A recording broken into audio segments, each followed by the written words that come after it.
Hi everyone, it's part 2, chapter number 10, class 12, business. Next topic is types of financial markets. We have two types, हमारे पास दो main types है हमारी. कौन कौन सी है देखो, capital market and money market. Money market होती है for short term requirement and capital market is for long term requirement. Capital market हमारी आगे दो टाइप्स की है, primary market and secondary market. Primary market हम न्यू इशू ऑफ शेयर्स के लिए यूज करते हैं और secondary market already issued securities के लिए यूज होता है. सो मनी मार्केट में कुछ इंस्ट्रूमेंट्स हैं जिन पे डीलिंग होती है, ठीक है, तो इनको हम आगे डिटेल में स्टडी करेंगे. What is money market? So the main topic is money market. Market for financial securities with maturity period of less than 1 year. जिनका maturity period less than 1 year होता है, 1 ईयर से 1 ईयर तक हमें उसकी payment मिल जाती है. So that is covered under money market. Market for low risk, अगर हम थोड़े टाइम के लिए पैसा इन्वेस्ट करते हैं तो उसमें कम रिस्क होता है, अनसिक्योर्ड होते हैं. So these are the short term debt instruments that are highly liquid are traded every day. Highly liquid means बहुत ही कम टाइम में हम उसको कैश में कन्वर्ट कर सकते हैं और इनकी ट्रेडिंग एवरी डे होती ही रहती है. No physical location by conducted over the telephone. It can be conducted over the telephone, internet. हम इजीली इसकी कंडक्शन कर सकते हैं. Zero raise short term funds. और क्या है, हम शॉर्ट टर्म फंड्स रेज कर सकते हैं. टेम्परेरी डिप्लॉयमेंट ऑफ फंड्स, मतलब बहुत ही थोड़े टाइम तक हमारा पैसा इसमें कवर अप होता है. हम easily whenever we need the cash we can convert them into cash. So next we have the main instruments of money market are as follows. First instrument of money market is treasury bills. It's treasury bills. They are issued by the RBI on the behalf of central government. Government के behalf पे RBI इसको issue करती है to meet its short term requirement of funds. कि अगर हमें short term के लिए, short period के लिए पैसों की जरूरत होती है तो RBI गवर्नमेंट के लिए treasury bills issue करती है. They are issued at a price which is lower than their face value and are repaid at par.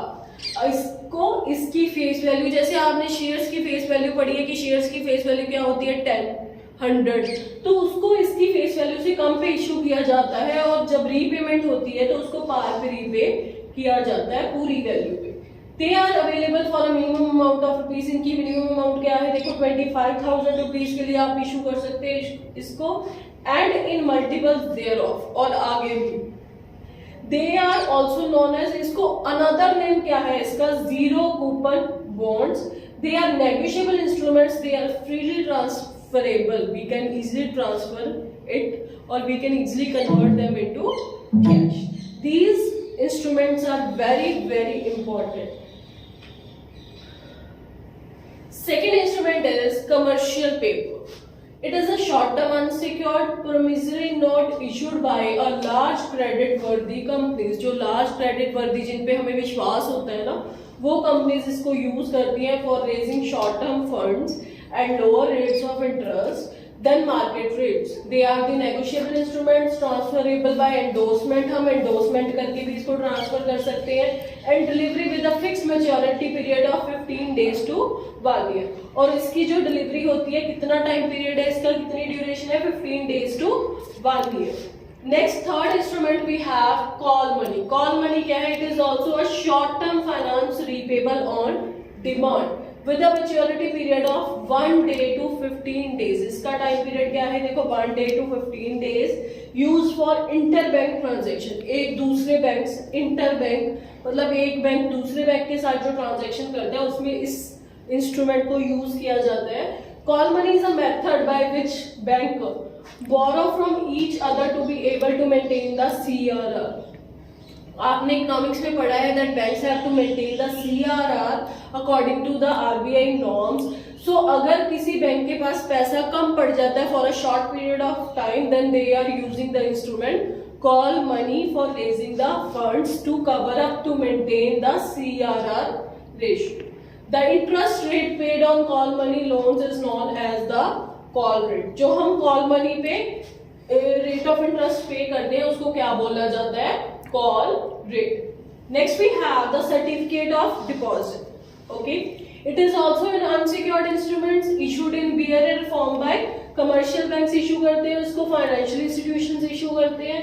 They can be issued to individuals को भी issue किया जा सकता है, और corporations and companies for raising money for a short period ranging from 91 days to 1 year. इसकी time period क्या है? 91 days to 1 year. Next instrument is commercial bill. Commercial bill क्या है? देखो, it is a bill of exchange to finance the working capital requirement. We already study about the working capital. तो ये जो bill है ये वर्किंग कैपिटल की requirement को कवर अप करने के लिए, कंप्लीट करने के लिए यूज किया जाता है. A seller of the goods draws the bill on the buyer. जो गुड्स का सेलर होता है वो इस बिल को बायर पे ड्रॉ करता है when goods are sold on credit, जब गुड्स को क्रेडिट पे बेचा जाता है. When the bill is accepted by the buyer, जब बायर उस बिल को एक्सेप्ट कर लेता है, it becomes marketable instrument. तभी एक इंस्ट्रूमेंट बन जाता है and is called a trade bill. तो इसको क्या बोला जाता है? Trade bill. These bills can be discounted with a bank. हम इसको जाके बैंक से भी डिस्काउंट करवा सकते हैं if the seller needs funds before the bill maturity. आपने इस चीज के बारे में बिल ऑफ एक्सचेंज चैप्टर में पढ़ा होगा +1 में.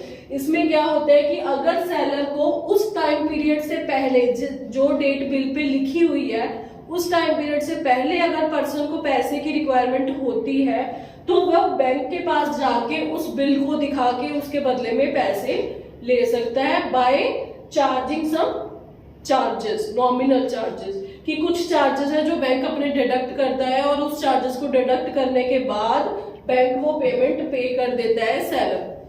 ठीक है. So this one is the instruments of money market.